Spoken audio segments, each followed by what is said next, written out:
Peace, this Medicine Man once again. And Friday Night Live. You know what I mean? It's the Friday Night Live Juju talk. And we're just going to talk about whatever y'all want to talk about tonight. You know what I mean? It's open season. It's Friday night. For anybody who's watching, we want to see what's going on out there tonight with everybody. So what's taking place? What's going on out there in the world? We want to see what's going on out there in the world with everybody talking about tonight. Earlier, I was talking about synchronizations and stuff like that.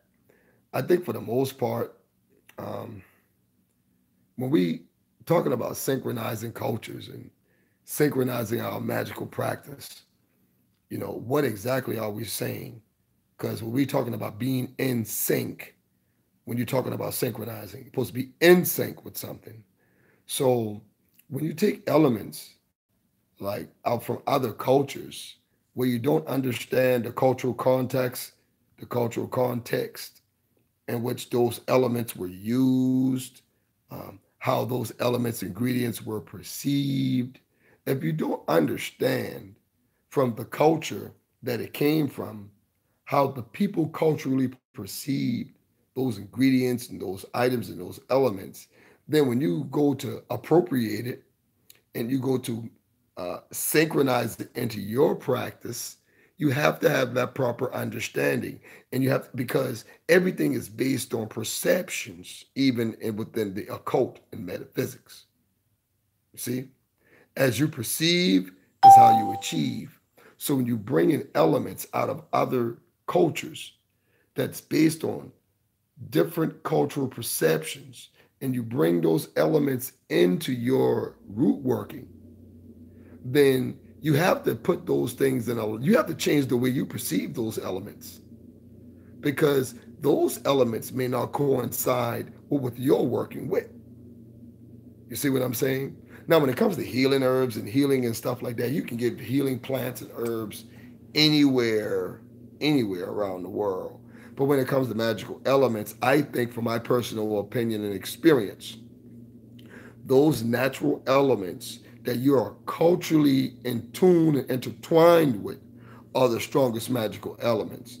For example, in certain cultures, in Africa, the baboa tree, the ceiba tree, those trees are sacred in Africa, in many places, even in Cuba and the islands, Caribbeans. Do those trees grow here indigenously? No.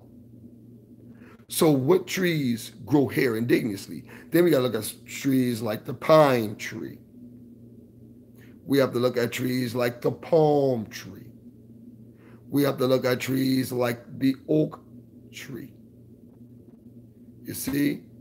So the general perception here is, why would I go all the way to Africa or send to Africa for this labeled quote unquote sacred tree?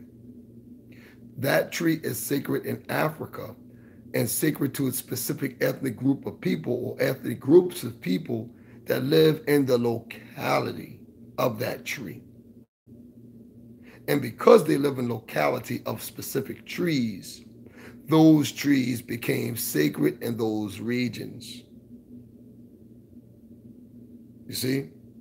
Based on the circumference of the tree in those areas, how many trees were in those areas, the observation of those trees, and working with those trees, the sacredness. That's how they became sacred.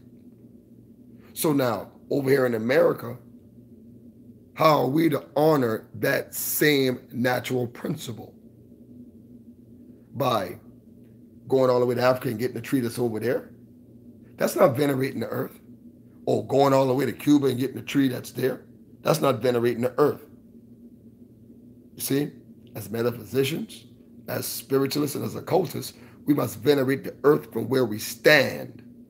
So in your perception, if you have a perception that guides you to believe that trees that don't grow in your backyard are more sacred than the trees that do, then that's a backwards way of thinking in your magical way of working.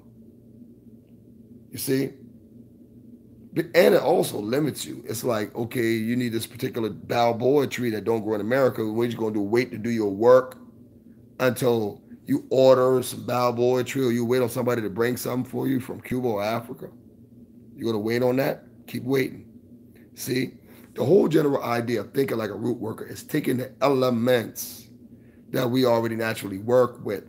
The tree, the Balboa, the ceiba tree, those trees are sacred in Africa for a particular reason, the same way that sacred trees are here.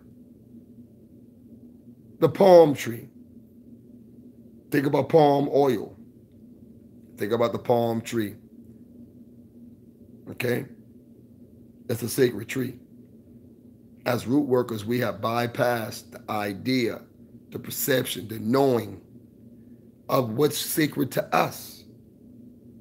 Many trees here in America are sacred to us, but we just don't acknowledge them because we're led to believe by the current consensus that, okay, this ceiba tree or this Balboa tree is the most sacred tree in the world, and we all hunting to get a piece of leaf from a tree that don't even grow under our feet.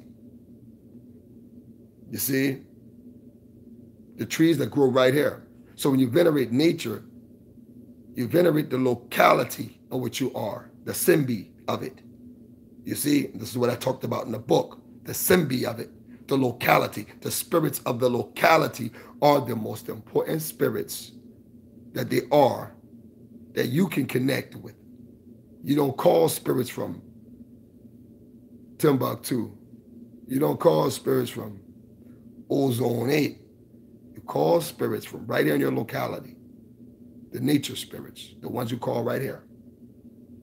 And the symbis, the ones that's around you in the river and the forest, and the oceans, and the mountains, crossroads, all of those spirits, spiritual energies that reside in those places, those are the ones you call, the ones that are right here. You see what I'm saying? And in order to call those spirits that are in your locality, you have to work with the organic elements of your locality, Not just organic elements, but organic elements of your locality is what determines if you're working with the Basimbi spiritual force. Okay? And I'm going to leave y'all right there. Peace. Samantha, I'm out.